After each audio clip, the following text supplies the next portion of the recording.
On the air. Wow, did you see? Okay, let's stand and call It this was meeting hard to for order. Principal. Good for you. I pledge allegiance to the flag of the United States of America and to the republic for which it stands, one nation, under God, indivisible, with liberty and justice for all.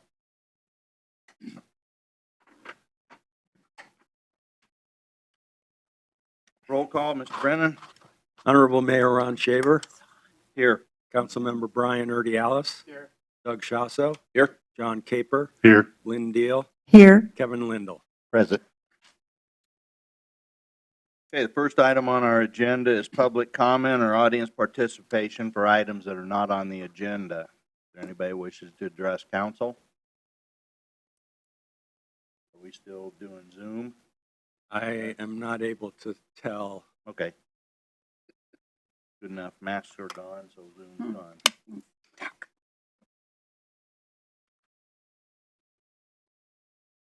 Next item is a proclamation declaring May to be Foster Care Month. Whereas children are key to the state's future success, prosperity, and quality of life.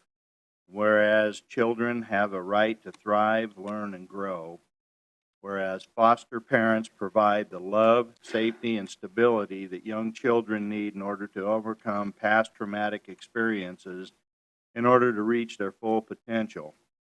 Whereas Colorado foster parents are caring for and nurturing more than 2,000 children and youth in foster care today. Whereas we must come together as a community and recognize the important role foster parents play in caring for children who have experienced abuse and neglect, supporting family reunification, and building strong communities. And whereas there is always a need for more foster parents in order to ensure children, especially older youth, children with complex needs, and siblings have a safe and stable home in their community. And whereas there are numerous individuals, nonprofit organizations, and public servants who are dedicated to raising awareness about the needs of children and the youth in foster care, as well as the invaluable contribution of foster parents. And whereas we all play a role in preventing child abuse and neglect. Now therefore be it resolved, I, Ron Shaver, Mayor of the City of Fort Morgan, do hereby proclaim May 2021 to be Foster Care Month in the City of Fort Morgan. In witness hereof, I have hereunto set my hand and caused the official seal of the City of Fort Morgan to be affixed this the 18th day of May 2021. Hi, I'm Suzanne Brown, and I am the intake supervisor and standing in for Sherry Armstrong, who is our foster care coordinator. She couldn't be here tonight, but just wanted to give you a big thanks for supporting the Department of Human Services. We are going to honor our foster parents this Thursday. We're having a meal, and then we're going to do some bingo, and we got some prizes donated. So we really appreciate our foster care families, and we have quite a few now in the county. We're full as of today, but we're still looking for foster parents. So if you know anybody, we do go to many events, and we would love to have more foster parents in our county. So thank you. Thank you.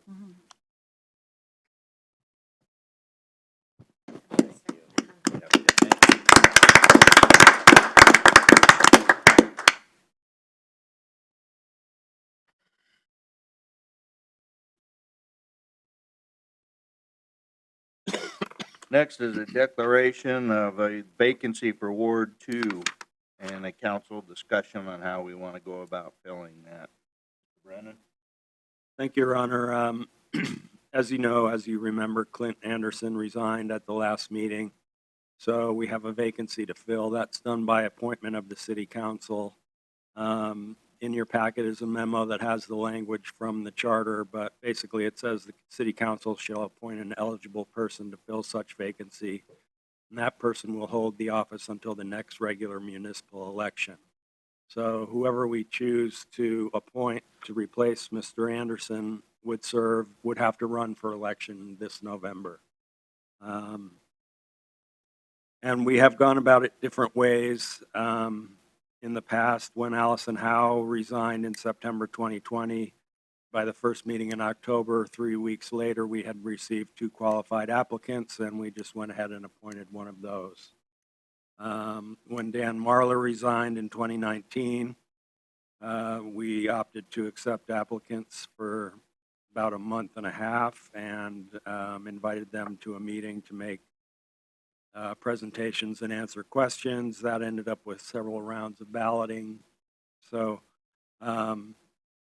in other cases, we've had no applicants for a matter of months. So that's really what the council kind of has to decide is if you want to set a date, you want to take applications for 2 weeks, 4 weeks, till you have 3. I don't know. There's different ways of going about it, but so that's kind of the topic of discussion for you all. Well, it's kind of covered the gamut. I mean, we've had Yeah. no applications, we've had multiple Right. applications, and then we've had the 2 the last time. I would just throw my 2 cents out there that I think, well, just, we've declared a vacancy. We need some qualified candidates from Ward 2 to come in and fill out the application papers and see where we go from there until filled. If we have 2 candidates, as we did with Allison Howe's position, we could address it at that time. And if we don't get any and have to wait till then we go till we have an appropriate candidate that comes and applies. Just my thoughts. What's the rest of council think? So what you're saying is we would advertise and promote the opening without a deadline to apply? And Yeah, I see mean, how that that would be rolls. my thought, as opposed if we have 2 valid candidates that are come in and council interviews them at the next council meeting or either one of the council meetings in June, then, Right. we could do it at that point in time. So that's my thoughts. I don't know what the rest of, I'm looking at the calendar, and our 2 meetings would be the 8th and the 22nd in June. yes, sir. First. No, the First and 15th. 15th, yeah. I think the 15th would be a cutoff. I think that gives you several weeks to get applicants, weeks. and then if there aren't any, then you open it back up, but. I had a point of clarification with the note that you put in here. Said that we would appoint somebody and then they would be elected, that their term would only go until the election in November this year. But if it's just in the middle of Clint's term, wouldn't they complete the last 2 years of that, or would they run an election for just a 2-year term? This will be an election regardless of this year, and by the way, the charter is you'll fill till the next election, which would be for this coming November. Okay, well, So- my They don't go and continue to fill that entire term. okay, and in the election then in November, would it just be for a 2-year term so that you keep it staggered as far as every other year from a ward, or would all of a sudden Ward 2 be elected in the same year every 4 years? This year, Councilmember we will Tabor have was to have Just 2 asking runoffs. about that. Yeah, that happened with Clint and Joe Segura a few years ago when they Yes. both had to run from Ward The 2. most And the person who gets the most votes Vote gets the 4-year. is Goes the a 4-year 4-year term and the other for 2. 2-year Oh, for okay. the lesser vote. Okay, all right, good. And so I just wanted get to 2 make sure votes about until that. we fill it? Yeah. Okay. You have to have long arms to light up that light over there. Thank Kevin. I kind of wondered that same thing, how that worked.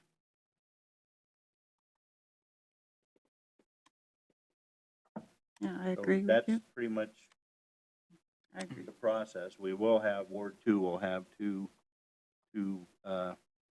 candidates running this November, and whoever gets the most votes will serve a 4-year term, and runner-up will do the 2-year term.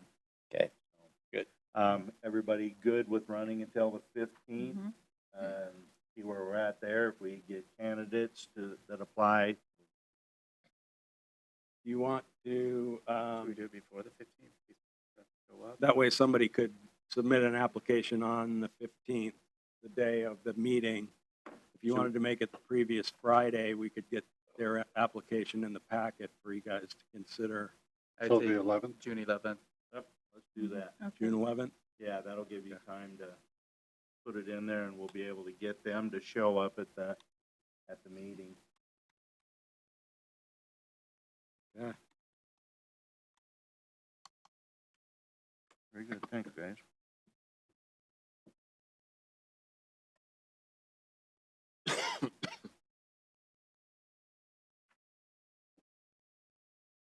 Okay, next item is council election of a mayor pro tem. Since Clint was the elected mayor pro tem for the last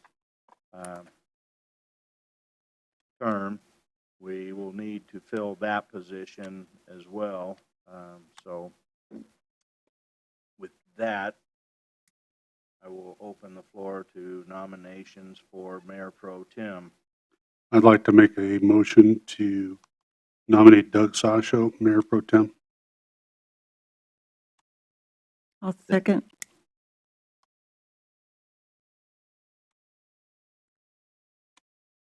there any other?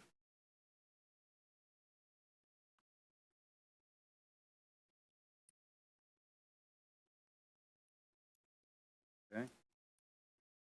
That's done by motion or? Well, it should be done by ballot if it was a contested race, but with one nomination and second, we can do it by acclamation. Everybody just say that that's agreeable with them.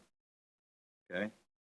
I have a motion by John Caper, a second by Lynn Deal, for Doug Sashow as Mayor Pro Tem for the remainder of this term. All in favor? Aye. Opposed? Welcome aboard, Skippy. Congratulations, I think. Congratulations, my friend. Next item on the agenda is a presentation on community event application for in-kind services waivers for Bobstock. Mr. Lynch and Media Logic. Hi, Derek Lynch, Community Event Coordinator for the city. I'm here to talk about Bobstock and just what a great event it is and the impact it has on the city of Fort Morgan and the request for in-kind services. No big changes from years past. The services total about $9,000, with the majority of that being police presence at the event. It is a staff's request that this recommendation that we approve the request.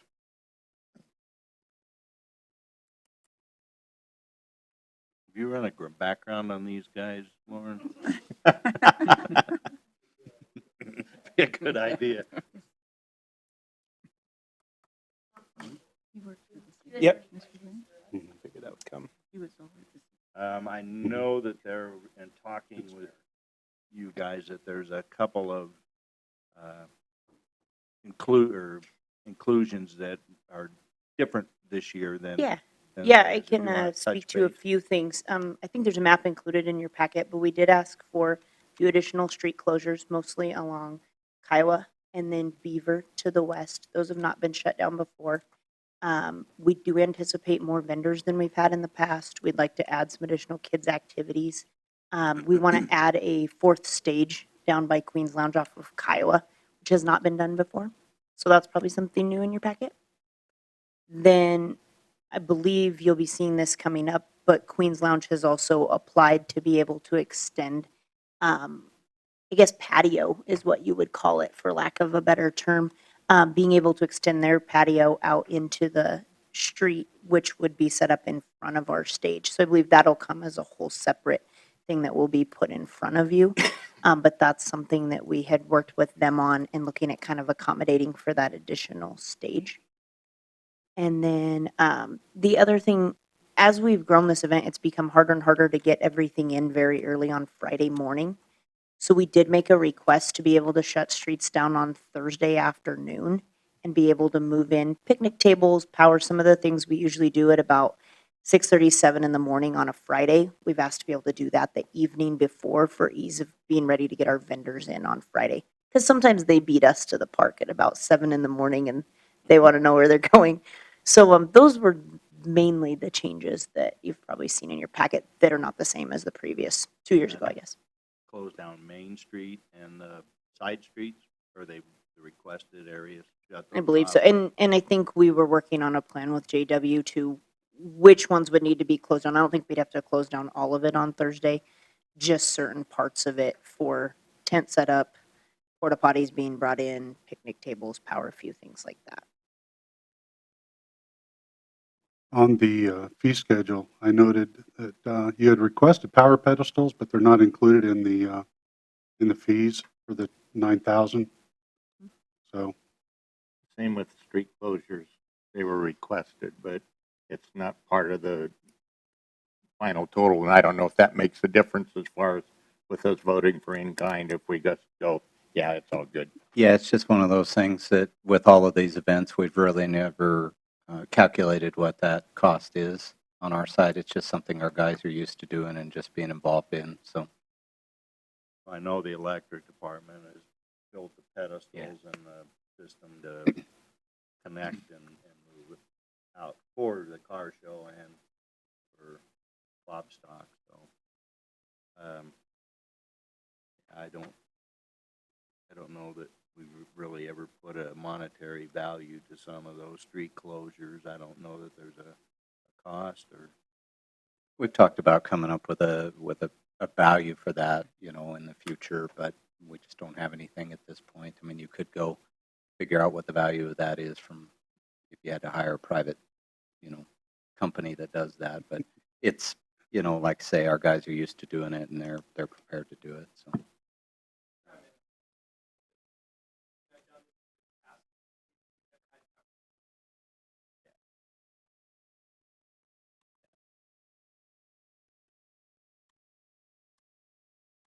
Are there any other questions or? Liz, I just have one. I like the idea of bringing it down to the south. How come we didn't put it at the intersection? Kiowa and Main.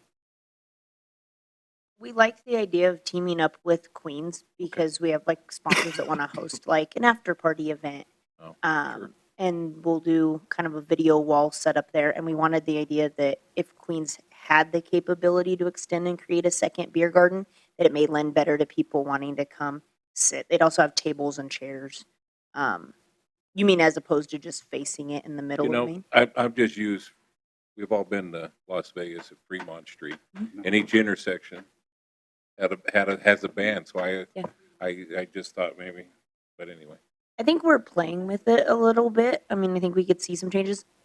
We've slated kind of that other side of Kiowa to the east and then down the 100 block to be all of our kids' games and entertainment. So it's something we could look at. It's no big deal. I just kind Yeah, of just wondered. curious. Yeah. And there was power set up there. I'm not sure what the middle of Main Street for powering that stage looked like. But I know we can get it farther to the west. Which way would that stage face? It'll face West? east. It'll face east. Mhm. Yep. So It'll sit on Kiowa and it will go east. So for the first time, I was looking at our schedule today, we'll book 18 bands, which is more than we've ever booked, 18 different slots, and then 4 different stages. So that's a new addition to the stage, plus what we've kept in the past. And then for the first time ever, because we've been trying to work it out for years, we will actually sometimes be simultaneously having more than one band at a time, which we've wanted to try out for a while. So there will be times, I think, each evening, like 6 to 9 p.m. leading up to our headliners, there'll be a band playing like in City Park, but there'll also be a band playing outside of Queens. And so we'll have that sound going opposite directions. It'll be an interesting year to see how that all plays out, and I'm sure there'll be adjustments for the following year, but we're kind of excited about getting to try that finally. I went to, it's been quite a few years ago in Fort Collins, and that event has grown and grown and grown. And they had different bands, different parts of the town with just how you're doing it.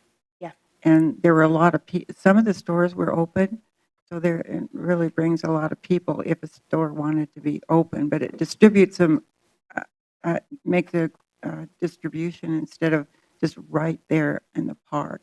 Yep, bringing all of our vendors down. I can tell you we've had more downtown business involvement, sponsorship, people wanting to be involved, ideas than we've ever seen. And it's because we keep growing that piece of moving our vendors out of the park and all the way downtown. Mhm. So the idea that we would keep stretching them and extend that, it does seem to be working well for businesses where we didn't always hear that it was very beneficial. And now we've started hearing that it is very beneficial the way our layout has adapted. And what about Lauren, the police? And are you you are obviously involved in that around? Yeah, so we reviewed that. I emailed back and forth with Lindsay as well, but I think we have 105 hours scheduled for those 2 days with all of the different people. I don't foresee any major changes. I That's think we'll just great. That's move good. people around a little bit differently than we have in the past. And Glad- then the glad to Elks, see- the And- Elks will still manage our beer garden, and they do hire an outside security firm for that area. We actually met with them this afternoon, so there will be additional security that hopefully is there to kind of help and not tax the police department. Glad to see you growing. Yeah, it's going extremely, extremely well. Gone a long ways from Riverside Park. Yeah, we were talking about that the other day, and it has grown a lot. And just the demand for vendors, bands, everything with not having the event last year, it's just come on us really fast. So we're working on it all the time right now, but it's going really well. That's good. I think the closures in that's probably not a whole lot different than what we do for Thursday Night Live in the park, with the vendors that was started, so. I really like the fact that, it's such a huge draw to Fort Morgan. Your Honor, can I make a suggestion that might save us some time? Lindsay mentioned beer gardens, and those are always part of the Bob Stock. What's going to happen at the Queens is actually an expansion of his licensed premises under the COVID. They have a temporary modification of premises that he's allowed to do. And so that's not going to be a special event permit, but the one on Main Street, 400 block, is it? For the Elks. Yeah. We've gotten most of the paperwork from the Elks Club who's going to be doing that. And if it works for you guys, and maybe, Nina can chime in if she has any feelings on this, but if you made the resolution to approve these in-kind services and fee waivers, and also to approve a beer garden on public property for this event, then we wouldn't have to bring that back separately. We had this lengthy discussion last year about it, so I think it's just a redundant this year. So yeah, appreciate that input, John. What's your thoughts, Nina? So your idea is that it's on the location that's already having the temporary modification of the premises. Is that correct? No, they're two separate things. Right. That's what. The beer garden will be on a public street, and Right. only council can approve that. If it's on a private property, I can approve a special event permit. Right. But rather than wait till a week or two from now when we get the rest of the paperwork, we know who's going to do it. It's on the map that's in the packet. And all we have to get is their approval to hold a beer garden on public property for Bob Stock. I think that's good. I think it's in line with, like you said, the state regulations regarding this. They're more relaxed as it relates to liquor and the outdoor spaces to try to assist local businesses and that. So I would agree with that. Okay. Lindsay, are you guys going to be in charge of security for the Queens too? Keep them on premise or in their little garden? Or how is that going to work? We had that discussion with Lauren saying, a lot of that in the crowd will come after our headliner, and I think their thought of shifting from the concert to there, they will be able to handle it. Okay. If that becomes an issue, it's something we're willing to do, is pay for additional security, but I think we've kind of discussed and Okay. worked it out this year. As long as you've That talked wouldn't be about the it, case, yeah. but yeah, we have had that discussion. I just want to clarify that. Are you still going to notice it like you usually do? Is Yeah. that, yeah, then we're good. I think we already are noticing.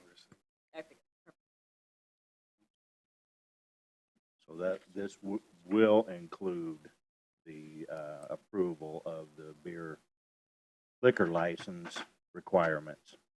Right. Is it- So we don't have to bring that back at a later Yeah, date. you're We'll giving be me the approval to done do with it that. We're gonna administratively notice for the it rest and- of the way. Okay. Everybody got that? Okay. Any other questions for Lindsay or Lauren? Anybody? Seeing none, I would entertain a resolution.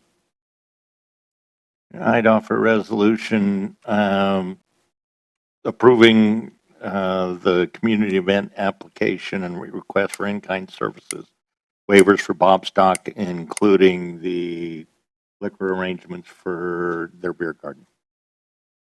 Second. I have a resolution by Kevin Lindell and a second by Doug Soshow. Vote by roll call. That resolution carries unanimously. Rock and Thank roll. you guys. Fingers crossed for good weather. You bet. Yeah. For sure. Rain or shine. That's right. Thank you, guys. Thank you, guys. Thank you for putting on a good event. Yeah, Yeah. absolutely. Who's the Yeah. headliner this year? I forgot. So- Who is the headliner? Tone Loke.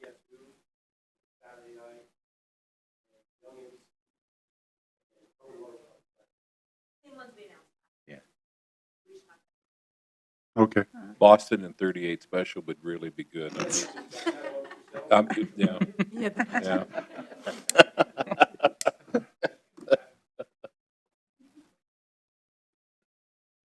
Okay, next item on the agenda is presentation amending the bylaws for the Library Advisory Board. Ms. McCoy.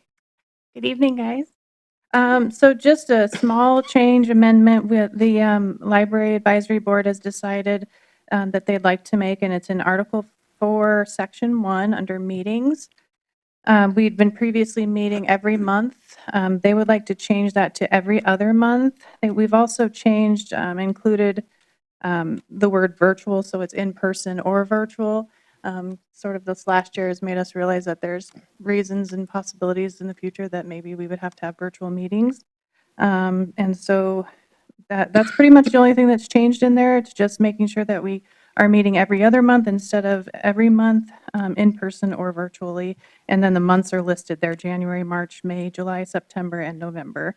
The time of the meeting and the day of the month has not changed. It's still going to be the third Monday at 4:30.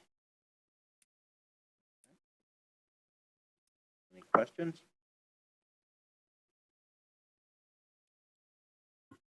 Seeing none, I would entertain a resolution. I'd offer a resolution amending the bylaws of the City of Fort Morgan Public Library Advisory Board as printed in our notes. I have a resolution by Kevin Lindell, a second by Brian Urdiales. Vote by roll call. That resolution carries unanimously. Thank you. Thank you. Next is a presentation adopting the 2021 Northeastern Colorado Regional Hazardous Mitigation Plan. Mr. Glammeyer. All right, thank you, Your Honor. What you guys have in your packet tonight is something that we've done in the past. About every 5 years, we review the Northeast Colorado Regional Hazard Mitigation Plan. We didn't include all 200 and some pages of the plan in your packet tonight, but we did include the table of contents and the executive summary page. John attended a meeting on this, and there were lots of local folks that attended that.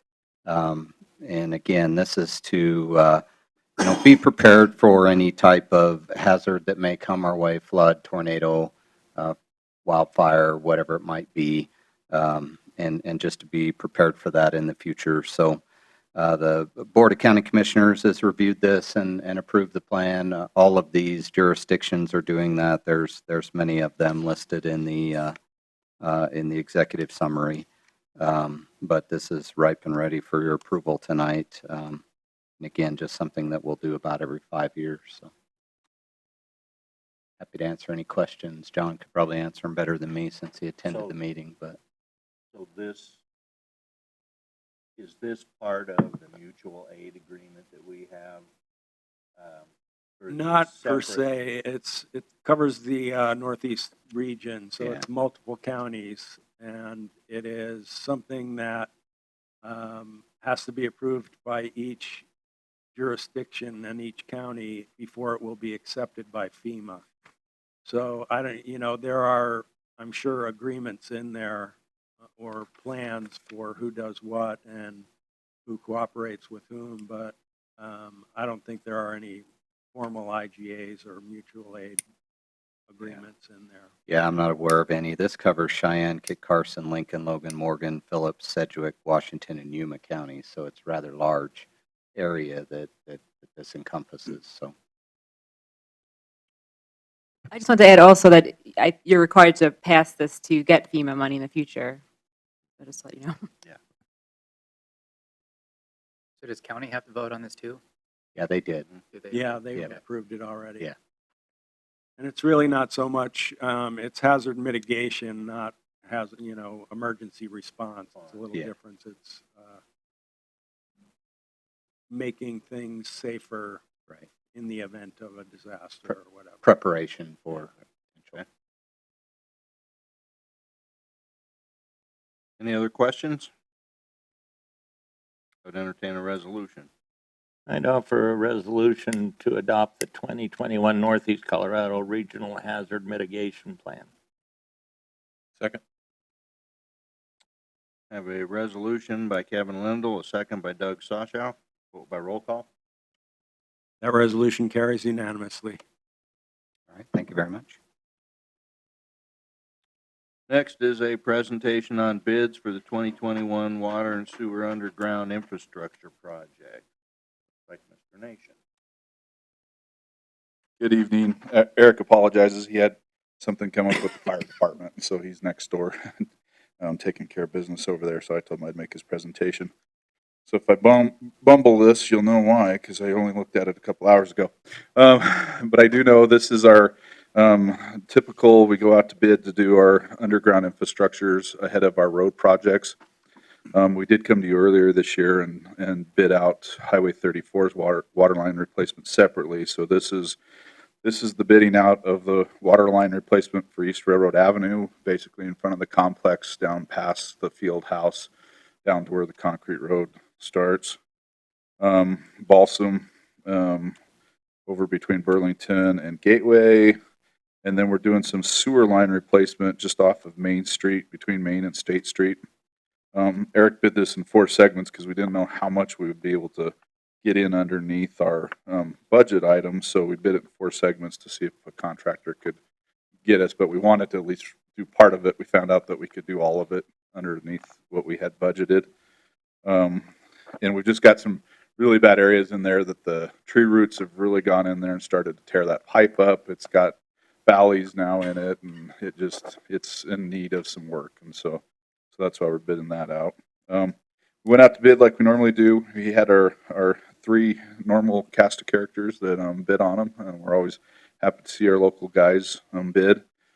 We're hoping that council will go ahead and work with us, and like we did last year, and award portions of this bid to each of the 3 contractors that we have locally. It'll help us mostly stay ahead of the paving efforts with the Strictly for Streets work. And so we'd like to go ahead and approve Ransom Boone Excavating to do the Railroad Avenue work, and then Jess Spacco to do the water line over in Balsam, and then Darren Nebb to complete the sewer line work.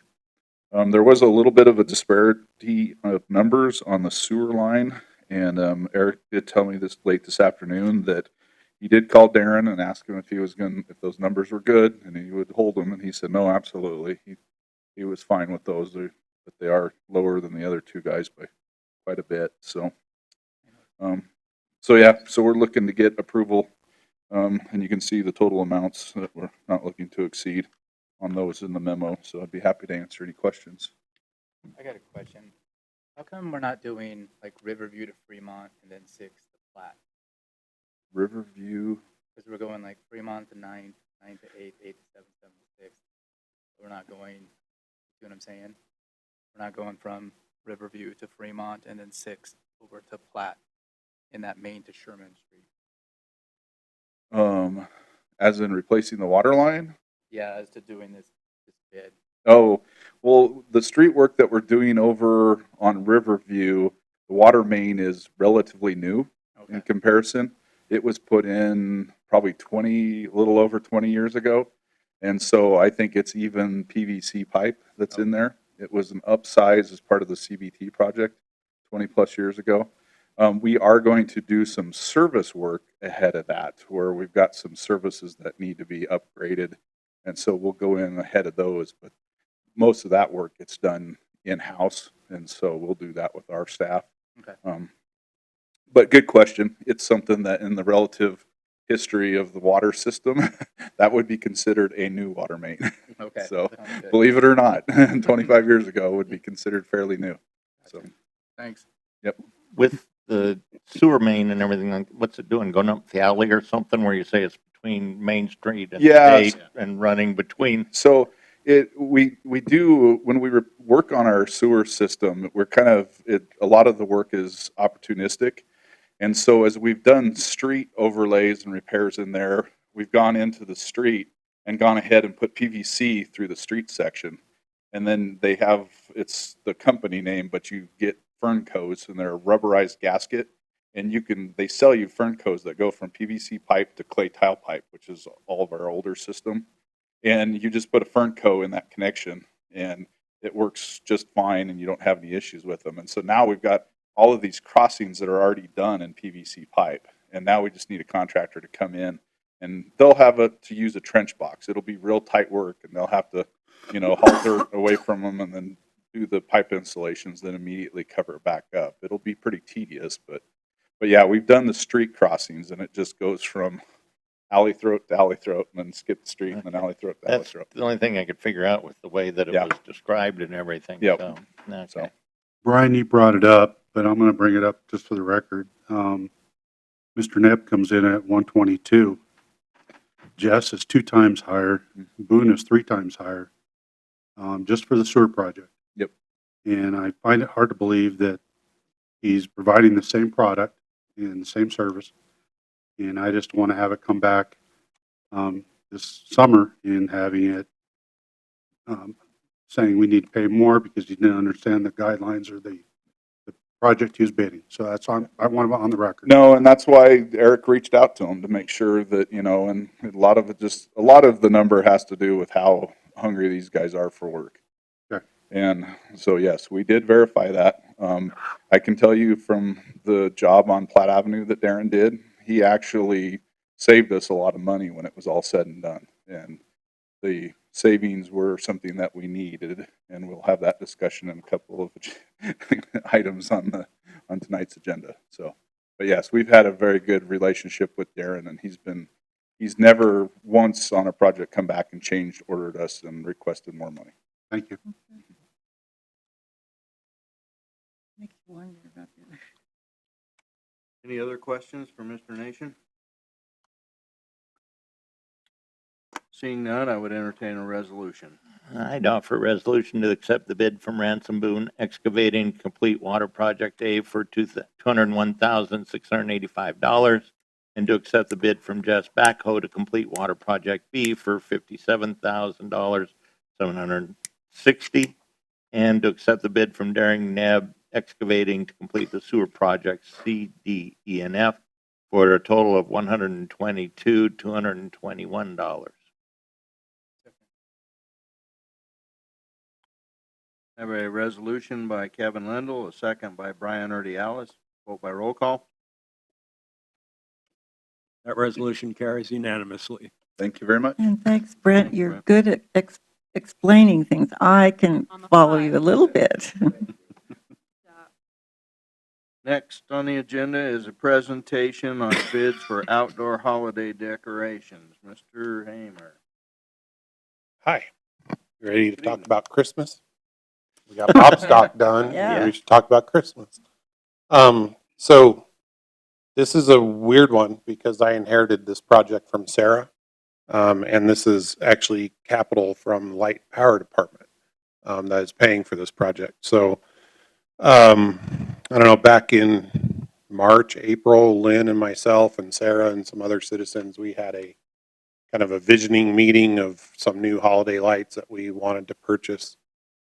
Sarah started her bid, and then left us for Johnstown, and I inherited the bid. After reviewing the bid, I ended up getting with Doug Linton and John Bain and touring the city and actually talking about what it is they were looking for and what it is we were looking for. Their primary concern is replacing all the decorations on Platt, the light pole decorations. So that's one big key component in here, probably the most expensive component. There's like 54 poles. Also drove Riverside Park with them, and I learned we used to light up a lot of the poles in Riverside Park. It's interesting, Wayne was here because a couple years ago during Christmas Capital, he and I were talking about how nice it would be to have some lights in the park so that people from the freeway would see some of our Christmas lights and maybe pull in. So I've added some fixtures for around the duck pond, as well as the old RV sites, those 4 light poles, which I think we'll be able to see clearly from the freeway. And then we have some decorations for the senior center, as well as decorations for the field house. There are 4 light poles that all have power at the field house, as well as some of the big square cutouts. Someone asked me what they were for. I think John did when we were walking by. Those are going to be trees eventually on the sidewalk. There's actually power on every other one of those. So this kind of replaces some old decorations as well as brings in some new ones. We went out to bid and closed on April 23rd. We ended up actually getting what I thought was 3 proposals, one from Temple Display, another one from Kimball Lighting, and one from a company called Save a Tree. I'll talk about Save a Tree first. They're not necessarily, their proposal was not really purchase, you own it, you hang it up type proposal. Their proposal, they're a company that comes in, hangs all the decorations, and takes them away and stores them and shows up the next winter. So theirs was a little bit different. We were looking strictly for a purchase at this point. Temple Display pretty much met all of our requests. They came in at 74,903. Kimball Lighting more or less met all of our requests at 73,759. And then just the other day, I discovered through emails to Steve that we had a 4th bid that was blocked by our filter, our IT protection that keeps dangerous malware emails, right? So we had a 4th bid that actually did come in on time, but it had been blocked by our AppRiver filter because it had a very large attachment, obviously. So right away, I tried to share that bid with Doug and John and Sandy and everybody so that they could review it as well. In the long run, I think we still like the one that we're going to present to you tonight as the company we'd like to go with. We are thinking we may get them on the phone tomorrow and maybe tweak some things within their proposal. But I'm here tonight to ask to move forward with that company. So the company we'd like to move forward with and discuss holiday lights with is Temple Display.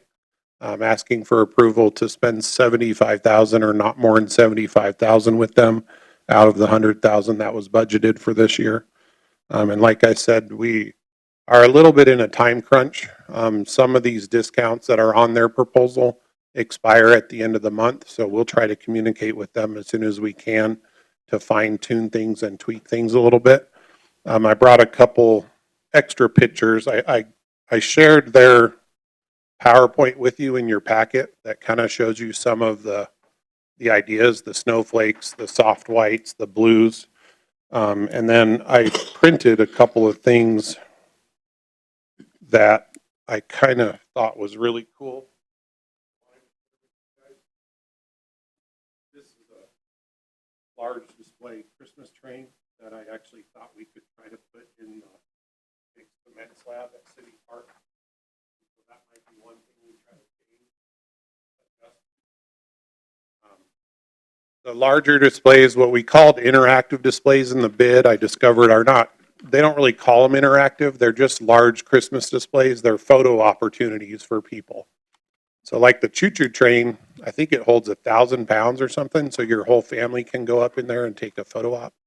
And I just thought that might be something really cool for City Park.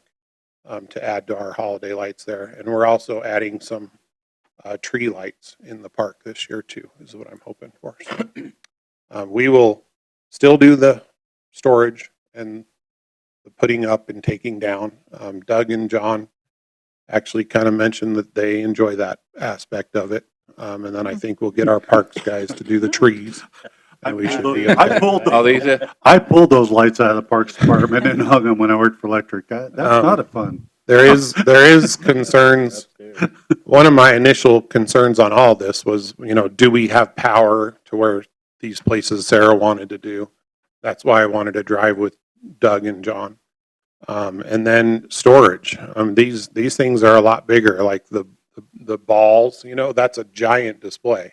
It'll be really cool because it'll be day or night. You're going to see these balls. I think we can figure out storage between the Burlington facility, the white, barn at the golf course. I have some room for storage, so hopefully they won't all end up in the attic of the Parks Department where they are now. But we'll be able to figure that out. That'll be a challenge, but I think we'll be okay. Will they get here on time? If we get them ordered before the end of May, yes. Okay. That's what I'm being told. What is option 2 from Kimball Lighting? So what I had most of them do was meet the basic ask, and then they offered upgraded and different changes to things. I didn't write down all the different amounts of option 2 and so forth. I would have to go back and look. I think Kimball is one of our more local than Temple. They're from the Front Range somewhere. What I ended up doing when I first got the 3 bids was I brought in John and Sandy and Doug, and we went over all the bids, and they really liked the stuff from Temple, and that's how we ended up with a sample and hung it on the light pole over there by Laws and got all the comments. Their biggest concern was the durability of these things, and they really wanted to touch and feel one of them. So, Yeah, I had some comments about Mhm. why in the heck are Yeah. they putting Christmas lights up? we should have nipped that. I should have done a Facebook post or something right away explaining why it was up, but by the time I thought of that, it was too late. So. It's all good. We made it past it. All the bids were, they were right within $500 of the budget. I mean, they're all pretty comparable. I have a question. I remember Sarah had on the Main Street, the downtown, there was a really nice decoration on those. Did you go with that, what she had, or do you remember that? Different than what picture that I see here. And the trees or? No, on the light poles. Yeah. Well, I can tell you, I shared Sarah's vision board with all of these companies, and they quoted products that were similar to what we had on the vision board. So whether or not they got the exact product or not, I don't know, Well, Lynn. I mean similar. Yeah, 'Cause I could. That was pretty impressive. If you wanted to, if we wanted to get together tomorrow and you could show me which one you're talking about. No. And then when we get this lady on the phone, if we choose to go with this company, I could ask her. No, I just was wondering if you remembered what she had. I think I'm going to go with what you've done. Okay. I'm kind of like, is it Ebenezer Scrooge? Or what? I'm kind of the Scrooge. So I don't know why I ended up getting Christmas holiday lights, but Get you back in the spirit. I don't know about Christmas. But. So are you going to be able to get that train for $97? I'm going to have to cut back on certain things. Oh, okay. Yes. So I requested too many light poles at the field house, so I can cut back on there. I was going to cut back on the number of poles at Riverside and do every other pole instead of, I think I had 30 poles down in the original quote. I think if we go down and do every other one and do 16 poles, then I can afford the train. But the train is very expensive. Those are all things I'll have to work out with this company, but just crunching numbers and pencil whipping it myself, I think we can make the train work if you guys like the idea of the train. Yeah. I thought it would be kind of cool. We haven't done a float in the parade for a couple of years. And I thought it would be cool. We could build the train on a trailer and then stick you on the back of the train, drive up Main Street, great big hurrah for our former mayor, because I think at that time you'll either be done or almost done, right? So, Well, I probably have 2 January. meetings left after yep. that. So I thought we could celebrate your tenure somehow in the Christmas parade, but I thought it would give us a pretty neat float. And then the very next day, we set it up on the That's a great on the idea. slab. I still need to measure the slab compared to the dimensions of the train to make sure it will work. Got to grow the beard to be Santa Claus. Yeah. I got a suit for you. No. Oh, Doug's got a suit for me. I can use just the top and sew legs into it. Oh, yeah. When I had to do Some good Santa Claus, I don't know, a couple years ago, I didn't need the extra belly help. Just saying. Just, I think it looks good. Looks good. Okay. Any other questions? I would entertain a resolution. I'd offer a resolution to accept the bid from Temple Display for an amount not to exceed $75,000 for Christmas decoration. Second. I have a resolution from Kevin Lindell and a second from Doug Santa. Or Sasha. And thanks, Ty, for Vote by roll taking call. that on. Plus, That your- resolution carries unanimously. plus all the other work you've done. Thanks, guys. Thanks, Ty. We'll get them coming. Next is a presentation on bids for the Awos automated weather observation system for the airport.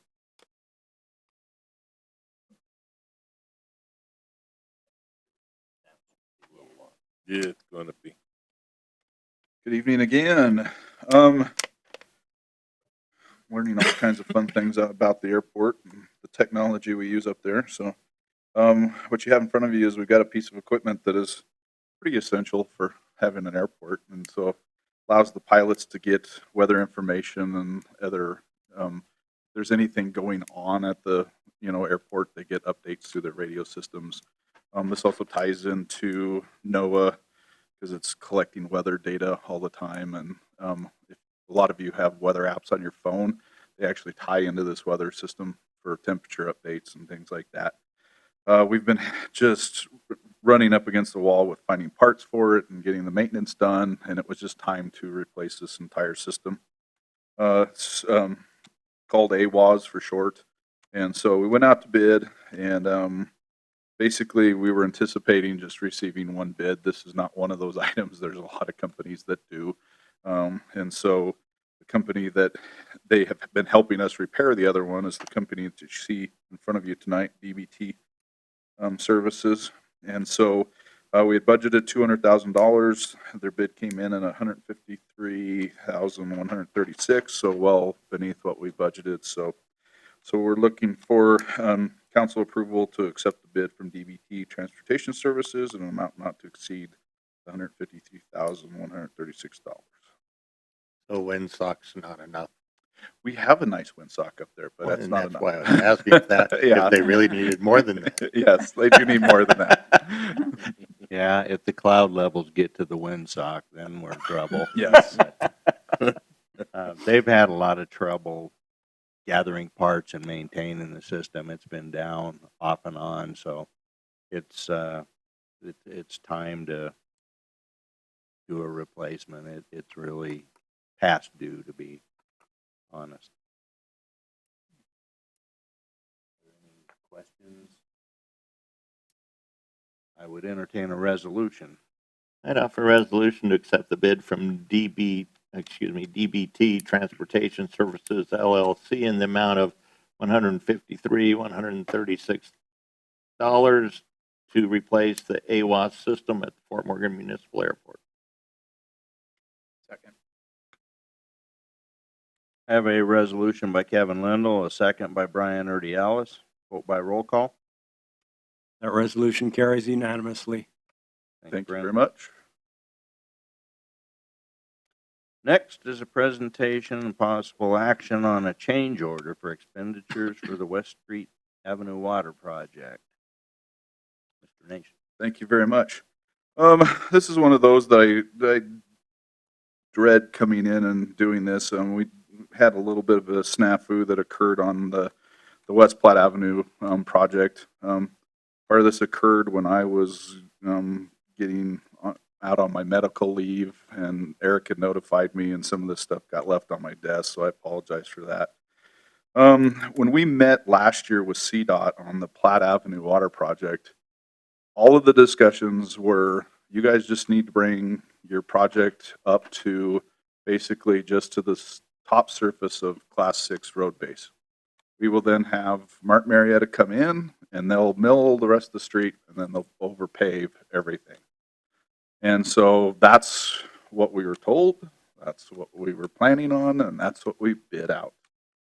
And about halfway through the project, maybe a little bit deeper into the project, CDOT calls Eric and says, oh, hey, by the way, our pavers are behind schedule and the weather, may be causing some problems. There's no chance that we can get to paving over your work. And so you are now expected to pave up to what makes the road surface safe to drive on. So needless to say, we had a very tight contract on the project, and CDOT still had the expectation that we would be done by a certain date on the project. And so Eric took it upon himself to go ahead and talk to Martin Marietta, since that was the company that was planning on doing the paving, and they were going to be in the area. And so we went ahead and moved forward with having the pavement done. And so we've now received the bill on that. And so tonight I'm bringing to you the request to go ahead and approve basically what would be a change order to that project and approve the expenditure for Martin Marietta on the project.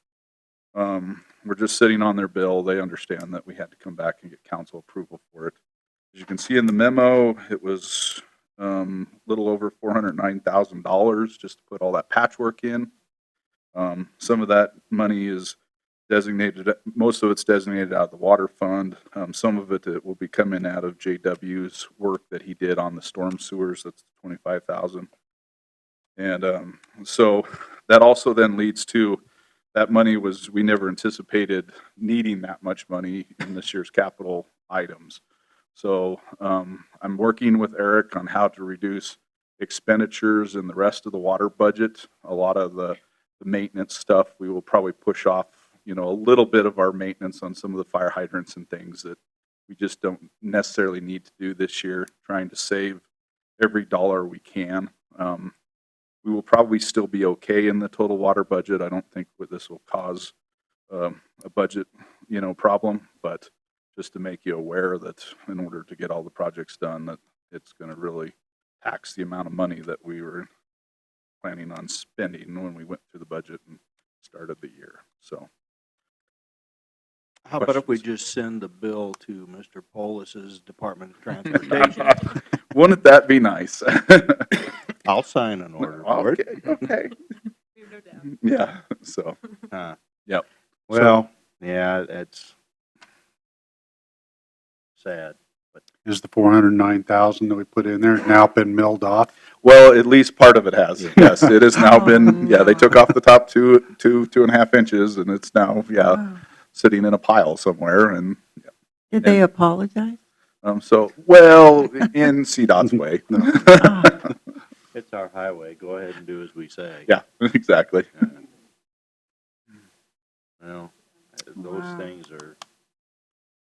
Wow. It's not a blame. I think can be passed on to you or our departments. You guys did what you were brought up to, and shame on DOT. Yep. Can that be recycled somehow? Well, the stuff that they pull off, I think they claim. Yeah, they do. They'll And then use it's that in their mixed design. Yeah, they get to keep it. It's their highway. Yeah. But everything in our water projects or street projects that we pull off, we claim and we pile up and reuse. And that's some of the stuff we'll be, putting down in the alleys. So it's nice stuff to have, but yes, that's the state highway, so they get what they pick off of it. Okay, well. I knew the answer.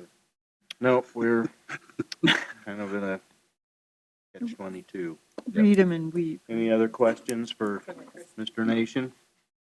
I would entertain a resolution. I'd offer a resolution to accept the change order in the amount of $409,385.40 to Martin Marietta for paving operations to complete the West Platte Water Project. Second. I have a resolution by Kevin Lindell, a second by Brian Urdialis, vote by roll call. That resolution carries unanimously. Thank you very much. Thanks, Brent. Next is a presentation on a first reading of an ordinance creating a stormwater utility for the city of Fort Morgan and implementing a stormwater fee, and request to schedule a public hearing on the ordinance for June 1st. Mr. Nation and Mr. Glampmeyer. Yeah, I'll just speak briefly here. We've tried to include in your packet, along with the copy of the ordinance, a history of this topic, and this goes back to 2012 retreat. I think there may have been some history prior to that, but you will find a good articulation of information that John has put together about this. We've talked about it with probably all of you at some point. And so hopefully you had a chance to read through that history. What this does is create a stormwater utility and collect a monthly fee like you would on any other utility, water, sanitary sewer, natural gas, sanitation. This is a stormwater fee that helps us get some funds in place in order to repair or install stormwater infrastructure, much like we do with water and sanitary sewer, gas, electric. The other thing that's important about this is, as we've continued to do projects and seek grant funding, the last time we did some grant projects, DOLA made it very clear to us that no more grants unless you implement a stormwater utility. These are not uncommon. You find these in just about every jurisdiction anymore. Stormwater's become quite the burden upon the city, and so it's only fair to share that burden. But I know Brent's got a lot more to say about it, but that's kind of the preface here. So.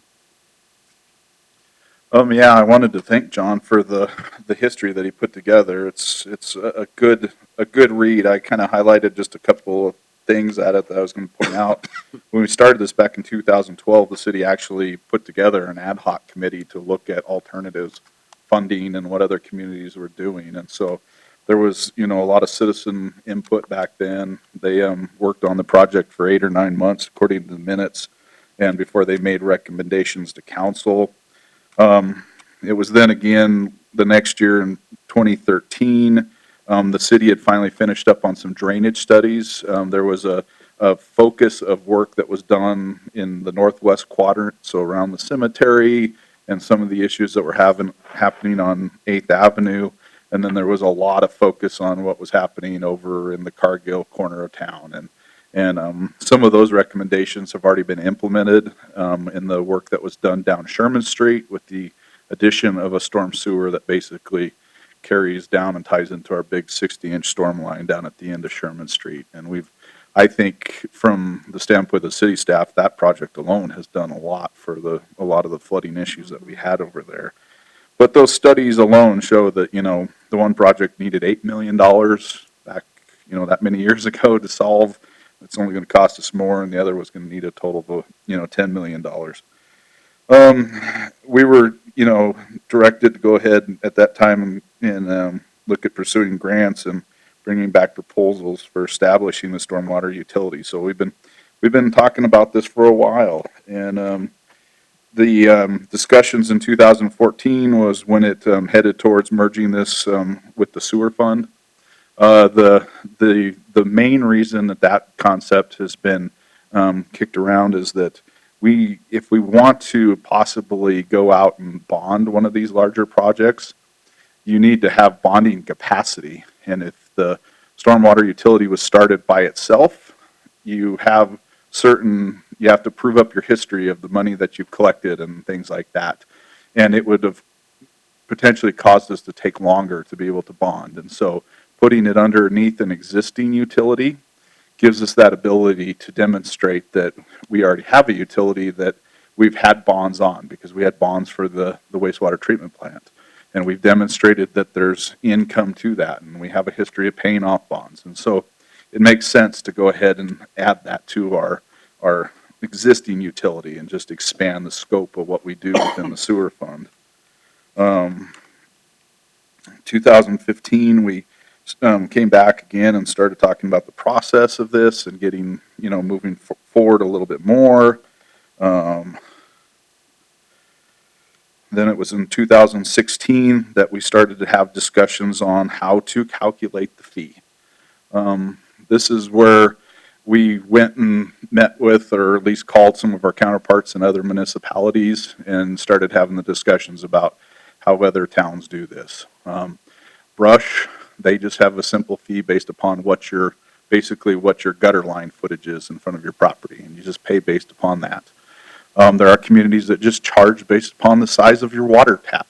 They have some correlation and then the amount. So if you have a 3/4 inch water tap, you pay what the other people with 3/4 inch water taps. If you go to Greeley, they have an entire department that will go out and check how much impervious area you have on your property. And if you expand your driveway, you add more concrete in your landscaping, your fee changes and it goes up because you're causing more runoff and therefore more demand on the stormwater system. That one we tried to stay away from because just the amount of staffing that you need to have a department like that probably exceeds the amount of money that we're looking at, bringing in with our type of fee. And so we started to settle in at that point on doing some type of generalized analysis based upon the type of zoning that you see. And so Brad Curtis at that time went through, and with the help of the county's GIS system, because we didn't have our GIS system up and running at that time, and basically broke out and did a bunch of analysis on specific areas in residential subdivisions, different commercial developments, and did the analysis to determine what is the average impervious area in our residential areas, what is the average impervious area in our industrial areas, and established the type of numbers that we would need to do. And so we basically came up with a methodology that takes our 13 zoning districts that we have in our zoning map and settles on 5 then stormwater districts. And so a lot of the residential ones get both together, and then we have our industrial one. We have basically our vacant land has a designation now. Then we have a commercial, and then we have a high residential area. And so those are what we've settled upon. And then he went through, and based upon how we divided that up, we started calculating the actual area in Fort Morgan that falls into those zoning districts. And so Brad went through and determined how many acres currently are under industrial and how many acres are under the residential. And we broke that down and developed a spreadsheet that we can look at, okay, this is the fee that we want to charge for this area. How much revenue basically will we see? And then it ended up leading us down the road of, okay, if that's what we're going to do, we probably need to have some type of appeal process. And so then we started having conversations with the attorneys about that. And so a lot of the stuff that's in the resolution tonight stemmed out of those conversations and that work that was done between 2016 and just a few years ago. And so that's the methodology that we felt would work best for the city. And that's the one that we've also then gone and looked to see how well it works within our Cassell, billing system. And it seems to be compatible with Cassell, and we should be able to handle, adding a new charge underneath there, and then we'll be able to code everybody's zoning district, and then whatever we set the fee at, that's what they'll get billed every month. And so the one that we will have to work on that will take some manpower after we get Cassell loaded is there's a lot of properties that don't have utility accounts attached to them. They're vacant properties. And so we will have to go through and do a dive into the GIS system and identify all those parcels. But we can do that now. It just our Pat Fitz, our GIS guy, can go through and cross-reference the utility accounts, and then it'll produce a report. And then we'll have to go through and set those customers up to be billed then accordingly. And so this is, a lot of years, a lot of discussions. We still have residents that come in that would like to see us get the project down underneath the interstate finished up and finish the work that we started in Ensign Street. We put a couple $100,000 in starting the infrastructure down at 8th and Ensign, and CDOT has also then started to expand the infrastructure from the river back this direction. And so, we're to that point to where we need to start spending some serious money. And so this utility would give us the ability to put some money to get us started towards that effort, but then also be able to go back to DOLA then and have a serious conversation about further grant funding on it.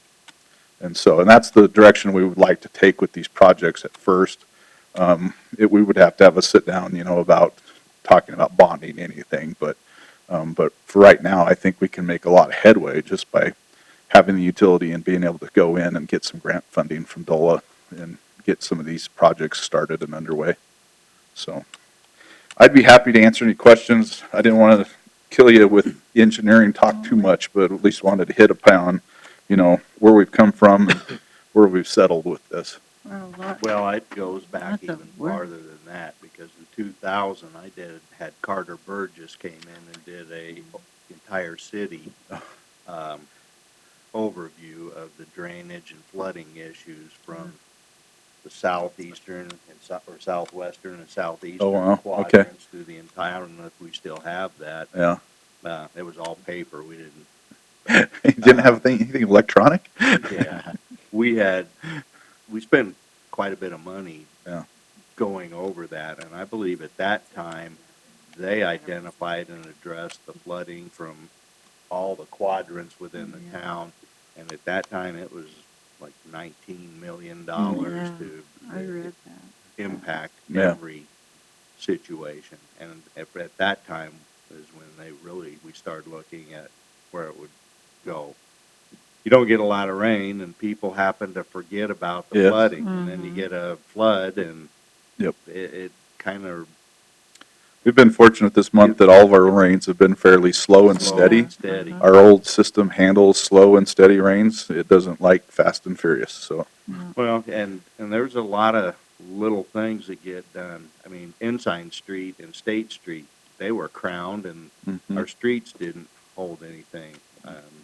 And we found quite a few other things, but, there's a lot of projects that still need to be addressed to make our town flood resistant, so to speak. You're still going to get some of it, but that's just kind of it goes back even farther than what John was able to bring up on the serious conversations that we've had in the past. So, Yeah. I it's a read necessary evil. Yeah. I read that book back what you're speaking of, and they said we needed to do something then. So it's something that's needed to be done. And I think people really saw a lot of flooding.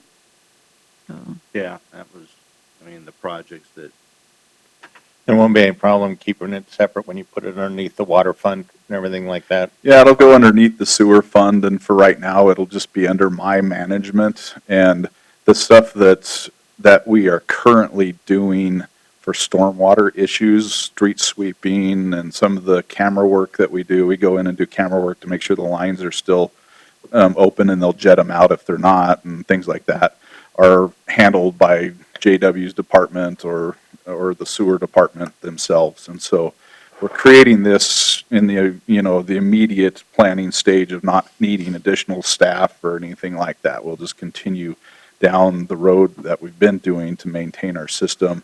And then capital projects will be things where, we hire an engineer to go out and design all the features, and then we go out to bid and have a contractor come in and do all the construction work and things like that. So it shouldn't impact staff in the immediate future. And Kevin will make sure that we have a separate revenue line item so that we can track that revenue separately as well to And make that's sure the that, only thing that I thought Yep. would be important, Yeah. being able to do that, just so that then when you're going to DOLA or Yeah. whoever Yes. and looking for grants and everything, you say, well, we already got this much Right. put away and we got this much as far as income. Yep, That sort of thing. Because I hate the idea of having to do this, one more fee that you're putting on people. And when I was in practice, I ran across so many people that, were on a fixed income and, they counted the dollars and everything. So $5 a month is a lot of money to them. Sure. But, it's something that, as we've been talking about, goes back 20 years, we've been realizing the need for it. Yep. And it's so much more expensive if you can't get some grants to go along with it and everything too. So, Absolutely. I think we're just kind of caught between a rock and a hard place. And I think, the only thing to do is to go forward with this. So, Yeah. unfortunately. I think, I like how you explained how you came up with the fees. To me, that seems like a more fair by the districts. It looks like you went to a lot of figuring to figure that out, but I It was like a lot of work, that. but yes. Yeah, I think it's about it's the fairest method we could use in Fort Morgan without, then hiring people like Greeley does and do everybody's property case by case. Mhm. So, That yeah. Yeah, that information, when you're talking to people, helps because they say, well, the way you charge things, but I think it's when you have a fair way by each person's, No, what they absolutely. have. Brian, can you clarify for me, commercial versus industrial? I'm having a visual of Main Street being commercial, industrial being most of the businesses in the industrial park. Yeah, and so it's exactly what the zoning map shows, and so our industrial zones right now are the industrial park where Leprino and DFA are at. It's also the two parcels in Feebig are now zoned industrial, and then commercial is those were the additions of several of the business zones that we added together, and so yeah, your Main Street corridors and things like that, Platte Avenue corridors will be that in that business zone. Okay. So I'd find that when I looked at my zoning maps and see the separation. Yep. but it is important to remember the appeal process because we do have, for instance, residences that are zoned commercial. They're in the commercial zone, so they could come in and say, hey, I'm actually a residence, but I'm inside a commercial zone, and that's the appeal. And then they could change that fee from, the $6 and whatever to $5. And we would just work with them to $8.93 to $5. yeah, I'm looking for the fee structure, sorry. Yeah. The $8.93 down to potentially $5, so, yeah. And that appeal goes to you? It would come through my office, yeah, and we would work with them on that, yeah. Okay. Was that resolved after rebuilding of Main Street? Did that put all that water over on 8th? It was kind of... It's never been resolved, and part of that is because that nobody can scientifically prove what happened because of what was done in Main Street. And, I've been a practicing engineer for, a lot of years now, and you cannot sometimes overcome what the coffee shop has decided is the truth. And that is still an issue with that project, and I still hear it come up, to this day. That I haven't heard they it just in a while. they want to blame something. And I've had some of the residents over on 8th Avenue that, have made the comment that they're all like, well, my house has been flooding for, decades now. This just didn't happen when they changed Main Street. And then the next person says, oh no, this just all started happening when you guys did Main Street. Does it still flood over there really bad? Well, if we get one of those rains where we get, a couple of inches in, 30 minutes or less, it'll back up into those front yards, and some of those people have taken measures to make sure it doesn't get into their houses, but we still have occasional flooding in some of the basements on 8th Avenue because the storm sewer can't handle that much flow. Some of the storage retention Yeah. help. that they put over north of there. Yeah. Once we get that big pipe connected down to the river, I can't imagine we'll ever have a problem on 8th Avenue with That'd be great. the flooding. But we've got to get that infrastructure in. That water has to have somewhere to go. Yeah. Got to have a bigger pipe to go through. And that's a multi-million-dollar project. Yeah. So, yeah. So when are you going to address Cargill and Barlow Road? Cargill and Barlow Road, well, it's an ongoing conversation with Cargill and Barlow Road. They Didn't used to flood until they put that. Yeah. Yeah. Right. That's a big spoon. Yes.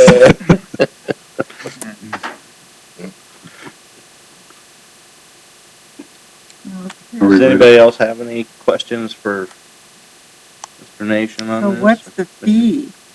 We'll talk about fees here in just a second, Okay. but yeah. All right, okay, Who's on here? okay. Page 16. Okay. I would entertain a resolution for setting a public hearing. I move for resolution approving the first reading of ordinance 1251, creating a stormwater utility for the city of Fort Morgan and implementing a stormwater fee, and request us to schedule a public hearing on the ordinance for June 1st. Second. I have a resolution by Kevin Lindell, a second by Doug Sawchow. Vote by roll call. That resolution carries unanimously. Thank you. Next is a presentation on setting a level of stormwater fees to be effective July 1st. Mr. Nation, Mr. Glammer.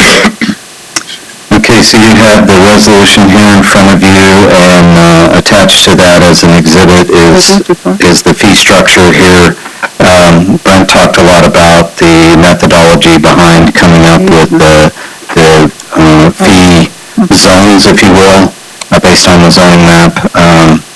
But you can see those fees in here: undeveloped or vacant land, $250 a month, a residential, we'll call a small or single-family residential, $5. If you're a high-density residential, these are duplexes or apartments or this type of thing, $6.40 a month. Business commercial area, $8.93 a month, and then the industrial areas at $76.54 a month. We just wanted to get these in front of you, not looking for you to necessarily pass the fee structure tonight. It'll be on the agenda for the next meeting as well for you to formally adopt the fee structure, but we wanted to make sure that we got that out into the public tonight, so that everyone was aware of what the proposed fees would be for this. And I can let Brent say anything else that he might want to. Yeah, I was going to say, the only other thing that I would add is that the fee that we have proposed is in anticipation of raising about $300,000 per year for the utility, and that's where those numbers come from. It's like any of our other fees. It would be something that would reevaluate on occasion to see. We'd probably go ahead and do further analysis in a few years to find out if we've changed geographically with our zoning districts enough that if it might warrant, reevaluation of those numbers. But that's the starting point that we're proposing that we use with the utility. So I think what we're looking for tonight is just consensus that you feel like this is appropriate, and this would be appropriate to bring back to the next meeting for formal adoption after the public hearing. Can you put a timeline on it to say like in 2024 reassess those fees? So it's on somebody's calendar? Yeah, actually, I think we just do that annually, John. We just look at fees throughout the city, and we just try to make sure that they make sense annually. Okay. So. What's residential and high density? Well, we have some areas of town that would be considered high residential areas with their trailer parks. How about your new apartment complex that we're building by the field house, right? Yeah, things like that where there's a lot of residences packed in a small space, if you will.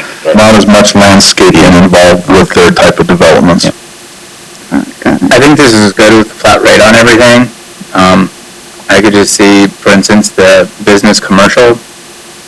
Say like the Bank of Colorado has a huge corner and a lot of concrete and a lot of runoff compared to if you come to the 200, 300 block of Main in those shops. Right. They got like 30 feet of frontage. Right. And can they come and say like, can you reduce mine? Like, are we gonna do that? Or are we just gonna keep it? It's really about the zoning, not about the impervious surface, right? We tried to get away from impervious surface as a methodology. Right. So it's really just more about the zoning. I'm a house inside the commercial zone. I deserve to be in the residential category versus the business category. But if you're a business and you have a gravel parking lot and you're a business and you have a paved parking lot, you're a business and you're paying $8.93. Okay. And the reality of the analysis that would go into that, let's take, somebody on Main Street and look at their business. They probably have zero area for the water to run in. Every drop of water comes off the roof or their sidewalk and their canopies and goes right into the storm sewer immediately, where Bank of Colorado, they have a much bigger lot, but they do have some areas that will soak up water before it gets to us. And so even though they're bigger, they may not, their impact is slightly different if you did a case-by-case analysis. I like it. I'm just saying, like, I can push back from that. Yeah, we're going to get a lot of questions on this, there's no doubt. Yeah, it's just good to have all this in our heads. Yeah. Okay, thank you very much. Thank you, Brandon. Any other questions before you leave? No, too late. So you're okay with these fees as they're proposed? We'll bring those back. Resolution for this as well. Isn't this included? No, it was just discussion on the proposed resolution. That's all we're looking for, is to make sure that it's appropriate to bring back to the next meeting.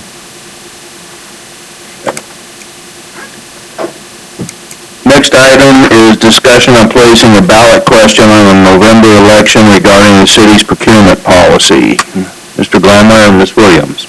Well, thank you, Your Honor. I have articulated, I think, the issue in my memo that's in your packet. I won't bore you by reading that, but I think, Council, we've talked about this a couple of times, and I think prior to me being in this chair, this was discussed as well. The charter has a provision and there's a sentence in it that sort of limits our ability to bring items to you for procurement at $10,000. So anything $10,000 and up, we need to have before this body for your approval. I think we can all recognize that with inflation, certainly $10,000 doesn't buy you as much as it did maybe when that charter provision was enacted decades ago. A simple police car today costs you, 25, 30, 40, depending on what you're buying, $1,000, and in some cases, simple items that we need for business every day can be over $10,000, and it has staff coming back regularly asking for approval on small items. A lot of cities have purchasing limits that exceed, $50,000 that they can do without necessarily having to get approval of this body. We can talk about the limits in the future, but we do address limits in our code as well under Article 4, or Chapter 4, of the code, that talk about spending limits and approvals. And I think that's the appropriate place to have that conversation versus asking the voters to change that limit, and that's what the charter requires us to do. So you have this limit in the charter of $10,000. If we want to change that, we have to go to the vote of the people every time we want to change it. Or does it make more sense for representative government to allow us to have that conversation with you all and change those limits from time to time as it's appropriate? So that's kind of the issue at hand. I know Nina has a lot to say on the issue of the charter, but the question will be before the voters to maybe eliminate that provision in the charter so that we can have that conversation with this body as it needs to happen. So, Nina? Yes, Mayor and Council. I see this more of a charter cleanup issue, and I think you could view it the same way. It's really clarifying this language. It's one sentence. It's not the best. It's quirky. It's not clear. On the other hand, it can't be ignored because it has that, that dollar limit. As Steve said, most of your procurement section is in the Chapter 4, Article 6, which goes into the detail. And then you have this one sentence buried in this one section of your charter, which really should be cleaned up, remove a number, move it to the code. You have noticed ordinances. Steve mentioned now resources are being spent to bring all these items to be approved again that you already approved in your budget. In 2007, you did, there was a lot of charter amendments that were brought up. It wasn't just this one issue. It was like a lot of cleanups, about 28 pages, the ordinance. That failed, but we don't know why that was for. Again, many things are on that. Well, maybe you guys know why. But there's very many items on that ordinance. So that's just a summary. It makes more sense. It's not this clear procurement section that's in your charter. It's just one sentence that we can ignore because it's charter, but it makes more sense. Most other places have it in the code. That way you, as council who are elected, can amend and have a specific number. And also, it would be more clear because either way you should amend your charter. It's not clear that one sentence. It's better you have this whole chapter and article in the code. It's more appropriate to be there. So the request tonight is that we would get direction to go ahead and I could work with the attorneys and we could draft some language for the ballot in November and begin the process of trying to educate on what the real issue is here and hopefully have a successful ballot question in November. This has worked since 1914. Why change it now? Right. Yeah, I think in 1914 you could buy a house for $10,000. And then some. We bought a brand. Yeah, it is a rather antiquated Now it's 50. Yeah. portion, and by changing that one sentence in the charter it's addressed in our municipal codes as far as the expenditures. So yeah, I guess it's outlived itself. Yeah. So. Very good. I'll work with Nina and Jeff, and we'll come up with some language and start some education on that. Hopefully, we're successful in November. So, good. Thank you. I would be very clear on what it is. So there's a lot of public education on it. Yeah, things will still come before you, or the issue of the limit will still come before you, this body, right? And you will vote on what those limits are from time to time as they're appropriate. Yeah. It doesn't give staff the ability to just spend, right, without accountability, and we're not looking for that. So, well, as Mr. Nation put it, the coffee shop talk. Yes. So you'll need to make sure that it's very public educated. Yes, on very it. important. Yeah, absolutely. Okay. Next on the agenda is 2022 budget calendar. Mr. Dahlmeyer. Okay, so the first real item, well, we talked about salaries at the last meeting, but the first real budget item for us here is to discuss revenues projected for 2022. I had the opportunity to meet with staff, and we've come up with some budget projections. I've included those in your packet. You also have a table file that includes a printed copy. You can kind of see what we've done is look at 2019 actual, 2020 budgeted numbers. We don't have 2020 actuals. The audit's not done yet, so, and then we have 2021 budgeted, and we're looking for 2022 is that 022 in progress column.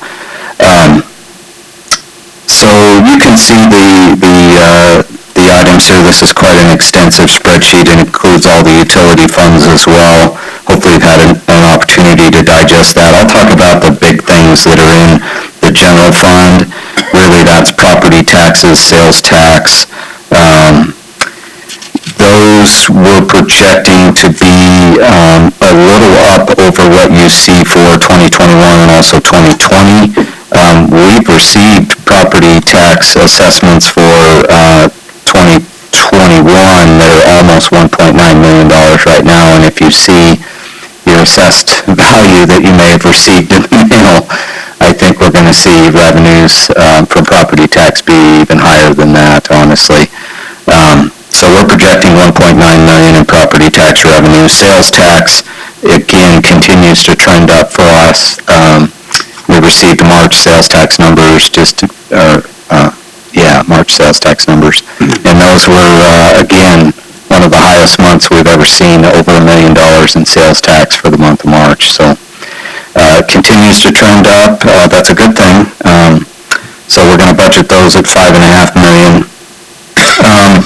Some other things of highlight, unless you've got specific questions, I go down to charges and services. We have a new field house, so you'll see some things changed in there. In particular, there's a line item in there for annual passes. This is on the third page, about a third of the way down. We budgeted $150,000 in revenue at the field house for annual passes. And then some other revenues for the field house are in there, daily use fees. You can see we had those historically around 17 or 18,000. We're estimating at 57,000 for this year. Reservations and rental, we've been around 10,000. We're hoping to double that at 20,000. I really do think the field house gives us an opportunity to have some more revenue there. Certainly, it's more of an expense for us as well. You'll recall when we talked about fees and revenue and expenditures for the field house at the retreat, rec centers typically hover around 65 to 70% subsidy. I mean, they'll pay for themselves, but we do expect to get around that, 25 to 30% of the expense in revenue. The rest of the fees, unless you've got something really specific, I wasn't going to highlight necessarily on the general fund. The rest of the accounts listed there, capital improvement fund, again, has the same sales tax numbers as the general fund. Those trend the same. For Conservation Trust, we are budgeting $350,000 in grant funds. This is for the soccer fields that we're hoping to build. So we're trying to get some grant funds to help pay for that. So we did budget some grant funds in that account. Electric, water, sewer, gas. The guys do a really good job of estimating those, and we've included those revenues in there as you see them. Brent may be able to answer questions on those better than I can, if there are any. Perpetual care is a really small one for us. That's the cemetery. And then Riverview Commons is really just a pass-through for us. The one fund you don't see in this revenue packet is self-insurance. As you know, we do our health, dental, short-term disability, life insurance, all through self-funding. We're still working on those numbers, but you will see those when we present the self-insurance fund at the next meeting. But we will have those available for you to have some questions on. But those are a few highlights in the packet, but happy to take direct questions if there was something that jumped out at you. I'm questioning why we don't have numbers for actual 2020. We're already in the bay. Yeah, we're still, like I say, still trying to wrap up some of that information. Let me just say, I'm trying to get my arms around some of the odd things that have happened. But we will get you some numbers for 2020, and honestly, I think 2021, we can have those actuals before too long. As far as Yep. percentage. We have that PFM investment income. That's $44,000 a year.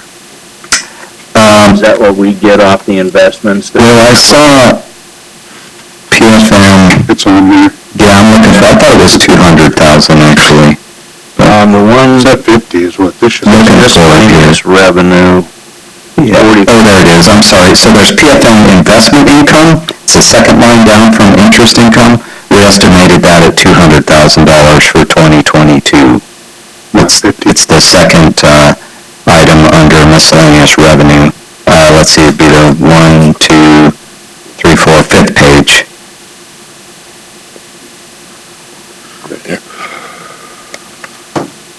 this is line item 001-155 to 2905.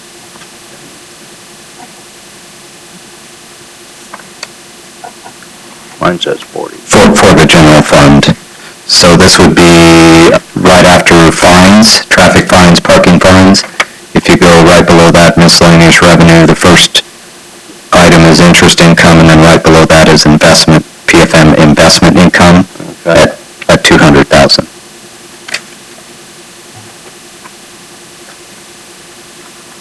Okay, so it's broke up in general fund. Correct, general fund, and then you go to the other funds. You may be looking at a different fund perhaps. Yeah, that's miscellaneous Oh, revenue. I'm sorry, that's for the capital improvement fund.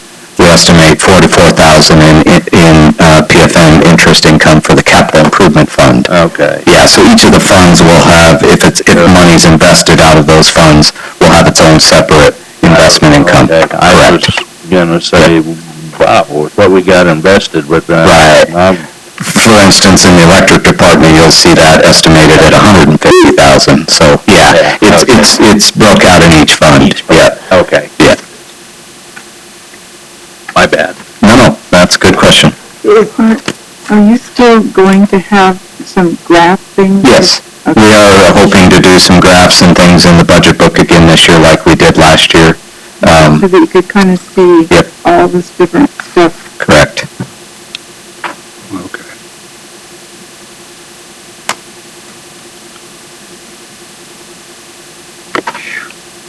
Yeah, a lot of revenues, a lot of things to be paying attention to. And honestly, we'll continue to track these.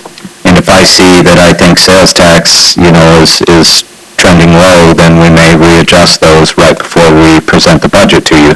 But, it's a good first stab at it. It's kind of a crystal ball that we're trying to look into here in a little bit, so.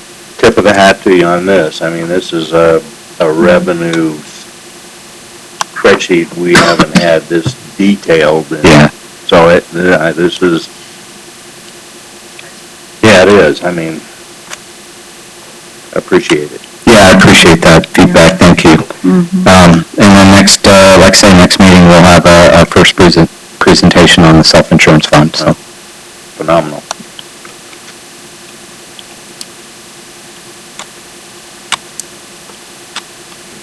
Okay. Is that it? Yeah, that's it from me, thank you. Very good. The cigarette tax, we get some of this, I didn't realize that, cigarette tax. Oh, yeah, we get cigarette tax, yep. Okay, next item on the agenda is a consent agenda. Mr. Brandon. Thank you, Your Honor. Tonight's consent agenda includes item A, approval of the disbursements and payroll for April, and item B, approval of the minutes of the May 4th, 2021 City Council regular meeting. All matters on the consent agenda are considered routine business by the council and will be enacted with a single motion and a single vote by roll call. There will be no separate discussion of these items. If discussion is deemed necessary, that item should be removed from the consent agenda and considered separately.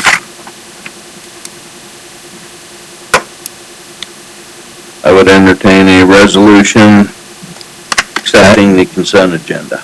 I'd offer a resolution to approve the consent agenda. I'll second. I have a resolution by Kevin Lindell and a second by John Caper. Vote by roll call. That resolution carries unanimously.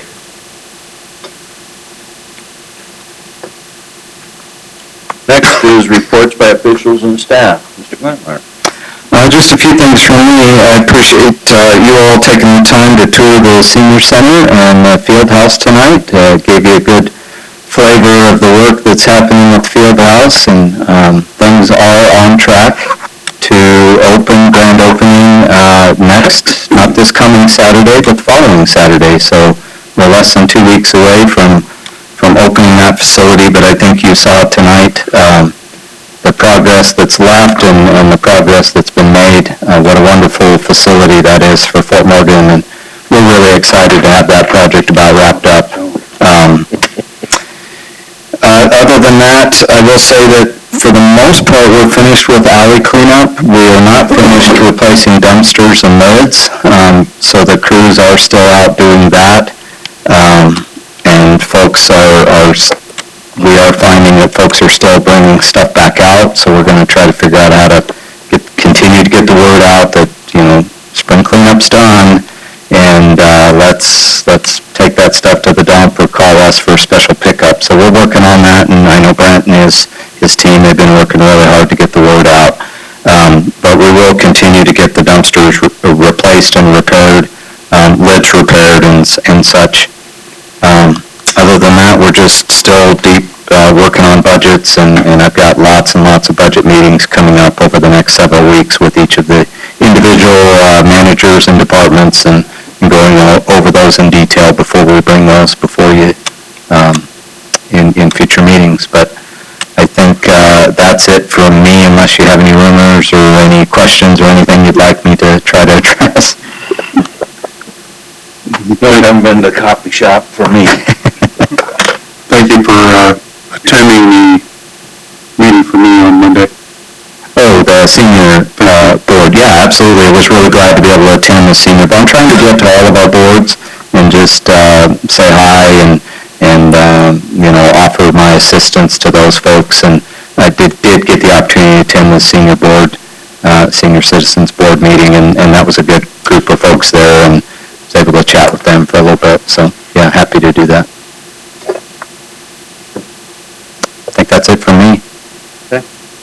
Anybody else? Anybody I'll say, council? real quick, Mayor. Yes. We are excited that Austin Brown is out of the FTO program. You might remember we hired him back in December. He is now out on his own as of this week, so that's one more person we have out on the street. And our SROs, Tony Galliano and Tim Malone, are starting their new program this Monday. We got about, I think he said 22 kids that are going to be in this session, and there'll be 3 different sessions where they'll be working with the community and giving these kids some opportunities to have mentors and do different fun activities, as well as giving back to the community. So that begins on Monday as well. So excited about that. Great program. They're gonna use that mower? They are. They're going to do some yard cleanup and some different mowing and some different things with those kids, and try to give back to those people who need some help, and give those kids an opportunity to see what it's like to do something for other people as well. That was awesome. That's a really cool. Yeah, cool idea. The lawnmower is great too. Yeah. Does it have a siren? It doesn't have a siren. It makes noise though. Makes a lot of noise. Makes a lot of noise. Well, that's good. Anybody else? Nope. Bids, meetings, and announcements. Mr. Brennan. Thank you, Your Honor. Just a couple of bids. The city is accepting sealed proposals for the historic City Hall maintenance and repairs project until 3 p.m. on June 3rd. And sealed bids for the runway 14-32 seal coat and markings project until 3 p.m. on June 15th. Under meetings, the Heritage Foundation is scheduled to meet on the 27th at 4 p.m. in the Museum Community Room. May 31st is Memorial Day, and all city offices will be closed. And the next City Council regular meeting will be June 1st at 6 p.m. here at City Hall, preceded by a tour of the streets, sanitation, building maintenance, IT, and City Hall departments, starting at 4:15. That's going to be June. With nothing else to come before council, meeting's adjourned. How many left? 15. That's okay.